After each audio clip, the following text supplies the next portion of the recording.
کرامت کے بارے میں وضاحت فرمائیں، کیا کرامات واقعی حقیقت میں ہوتی ہیں یا یہ جو ہمارے خوش بیان مقررین ہیں ان کی تقریروں میں پائی جاتی ہیں؟ ہمارے ہاں تو کم سے کم 15 سے 20 ہوتی ہیں روز. آپ خود دیکھ لیں گے، ابھی جب مرضی آ کے بیٹھ جائیں دیکھیں ہوتی ہیں کہ نہیں ہوتی. کرامت کیا چیز ہے؟ دیکھو، میں ایسے کسی کے گھٹنے پہ ہاتھ رکھتا ہوں اور میں اللہ سے کہتا ہوں پروردگار اسے شفا دے دے. اللہ اسے شفا دے دیتا ہے. وہ یہ سمجھے گا اس کی کرامت ہے. میری کوئی کرامت نہیں ہے، میرے اللہ کا کرم ہے. اصل چیز کرم ہے مالک کا، کرامت نہیں ہے. کیوں؟ شفا کا کون اسی کے پاس ہے، چاہے مسائل جسمانی ہوں، روحانی ہوں، نفسیاتی ہوں، مذہبی ہوں، دینی ہوں، معاشرتی ہوں، معاشی ہوں. کرامت اس لیے ہوتی ہے کہ لوگوں کو ٹرسٹ ہو جائے کہ یہ میرا بندہ ہے، جو یہ بات کرے گا ٹھیک کرے گا. یہ دعوت دین کا طریقہ ہے. جیسے پیغمبروں کو معجزہ عطا ہوتا ہے نا، معجزہ پیغمبر کا فعل نہیں ہوتا، معجزہ اللہ کا فعل ہوتا ہے. اپنی مرضی سے معجزہ نہیں دکھا سکتا پیغمبر. اسی طرح ولی بھی اپنی مرضی سے کرامت نہیں دکھا سکتا، وہ بن جاتی ہے کرامت. اللہ پاک ان کی لاج رکھ لیتے، لاج رکھتا ہے، بس یہی بات ہے. کچھ لوگ ہمیں اکثر سوشل میڈیا پر ہمیں نظر آتا ہے کہ وہ وظائف بتا رہے ہوتے ہیں کھلے کہ آپ یہ پڑھیں. تو کیا وظائف کے لیے کسی کی اجازت ضروری ہوتی ہے یا اس طرح کوئی بھی بتائے اور اس پر عمل کرنے کا فائدہ ہوتا ہے؟ دیکھیں جی، ایک بات تو پہلی یہ ہے، اللہ نے جب قرآن میں دو باتیں کہی. ایک تو یہ کہا کہ مجھے میرے خوبصورت ناموں سے یاد کرو، تو کہیں مینشن نہیں کیا کہ اجازت لو کسی کی. ایک جگہ یہ کہا کہ تمہارے دلوں کو اطمینان ہو ہی نہیں سکتا میرے ذکر کے بغیر، وہاں بھی اجازت کا ذکر نہیں.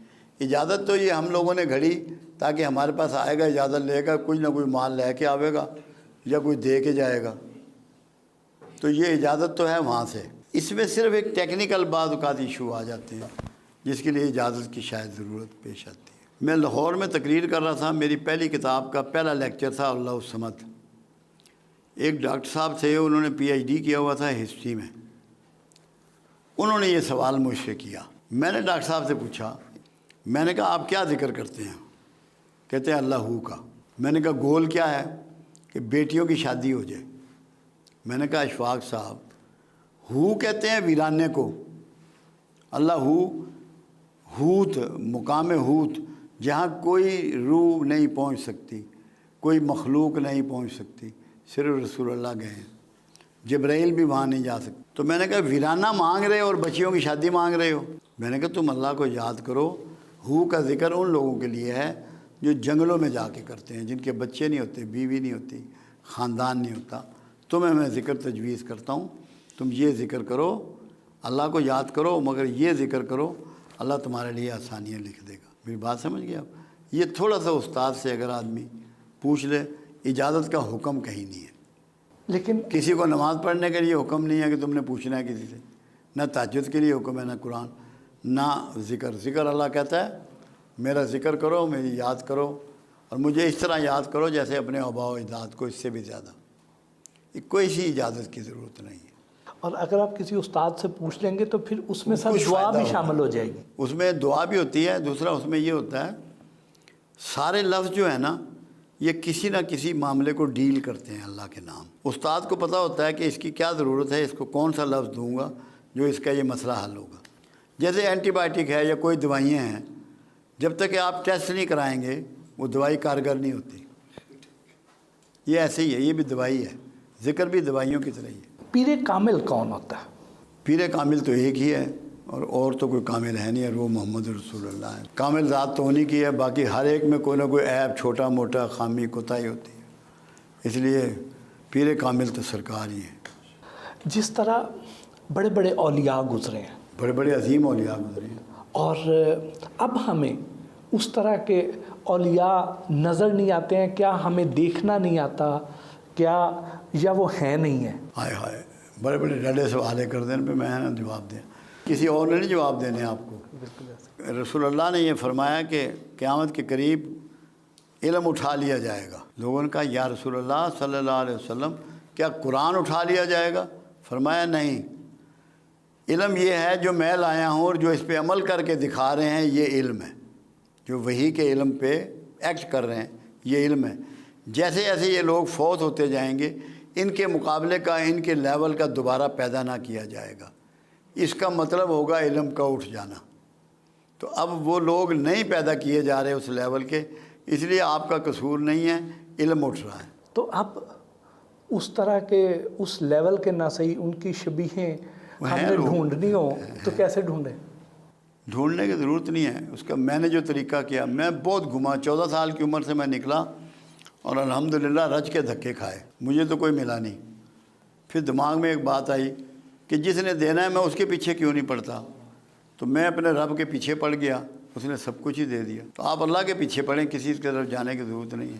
اللہ سے کہیں کہ تو اپنا بندہ ملوا دے گا، کسی کے پیچھے مت جائیں، ورنہ آپ تو نمبر 1 تک پہنچ ہی نہیں سکتے، کیونکہ نمبر 1 اب جو نمبر 1 بنے ہوئے ہیں وہ روپ ہے، اور جو نمبر 1 ہے اس نے روپ چھپایا ہوا ہے۔ وہ خود ادھر لے جائے گا، چاہے وہ جہنم لے آئے۔ آپ کو جہاں مرضی لے جائے جی، ہمیں اس سے کیا، وہ جانے اس کا کام جانے، جس کے ذمہ ٹھیکہ ڈال رہے ہو اس سے ریکویسٹ کرنی ہے۔ تنہائی میں باتیں کرتے ہو، گاڑی چلاتے ہوئے کر لو، اللہ سے شرمانا نہیں ہے۔ سب سے زیادہ فرینکنیس اللہ سے ہونی چاہیے، ہر ویلے وہ مگر لگے رہو، وہ تنگ نہیں پہنتا، گھبراتا نہیں۔ کہتے ہیں اللہ پاک جو ہے یہ بڑا لجپال ہے، بہت اللہ پاک جو ہے بڑا مان رکھنے والا ہے۔ بالکل سچ ہے۔ آپ اس کے بارے میں جو سوچیں گے تو اللہ تعالیٰ اس کے لیے ویسا بن جاتا ہے، کیونکہ اللہ قرآن میں کہہ رہا ہے، اے میرے بندے زیادہ گمان نہ کر، زیادہ گمان گناہ ہے، مگر تو جو مجھ سے گمان کرے گا میں تیرے گمان کے مطابق کر دوں گا۔ کر دیتا ہے، ہم گمان ہی نہیں کرتے، تو ہم تو بیچ میں بندے گھسیڑے ہوئے ہیں نا، مخلوق گھسیڑی ہوئی۔ مخلوق کو نکال کے اللہ سے بات کرو، پھر دیکھو کیا معاملہ ہوتا ہے۔ ہم تو مخلوق گھسیڑ لیتے ہیں نا، وہ اس سے چڑھتا ہے، صرف ادھر نہ گال کرو کلیاں۔ یہ جو ہمارا عام جو مولوی ہیں، ہمارے عام جو علماء کرام ہیں، یہ ہمیں اللہ پاک سے ڈراتے ہیں۔ اللہ پاک تو بڑا رحیم ہے، ہم نہیں مگر اللہ ڈراتا بھی تو ہے نا۔ جب بھی پیغمبر کی بھی بات کی، اللہ نے کہا کہ خوشخبری سنانے والے اور ڈر سنانے والے، اور ہمیں تو یہ بھی کہا تم میں سے ایک گروہ ایسا ہونا چاہیے جو دین کا علم سیکھے اور اپنی بستیوں میں جا کے میرا ڈر سنائے۔ تو وہ کوئی غلط نہیں کر رہے ہیں، وہ بالکل صحیح کر رہے ہیں جو ڈر سنا رہے ہیں، مگر وہ رویے کا فرق ہے۔ رویے سے ڈر بتائیں نا، پھر موج ہے۔ یہ جو کالا علم اور جادو ہے، یہ تو ساری عمر سے ہوتا چلا آ رہا ہے، آپ پہ بھی ٹرائی کی گئی، ہوا نہیں، ٹرائی کی۔ جادو تو بنو اسرائیل کا کھیل تھا، کیونکہ موسیٰ علیہ السلام کو اسی لیے جادو کا توڑ کے معجزہ عطا کیا گیا۔ بنو اسرائیل میں تو آج بھی بہت جادو ہے، اور پتہ نہیں آپ کے حکمرانوں پہ نہ کیا ہوا ہو، آپ کے بڑے لوگوں پہ نہ کیا ہوا ہو۔ یہودی تو بہت جادو کا ماسٹر ہے، چلتا ہے یہ تو ہم ہر زمانے میں رہا ہے، اب بھی ہے۔ یہاں پہ عیسائی بھی کرتے ہیں، کچھ اپنے آپ کو سو کال مسلمان کہتے ہیں مگر ان کاموں میں پڑے ہوئے ہیں۔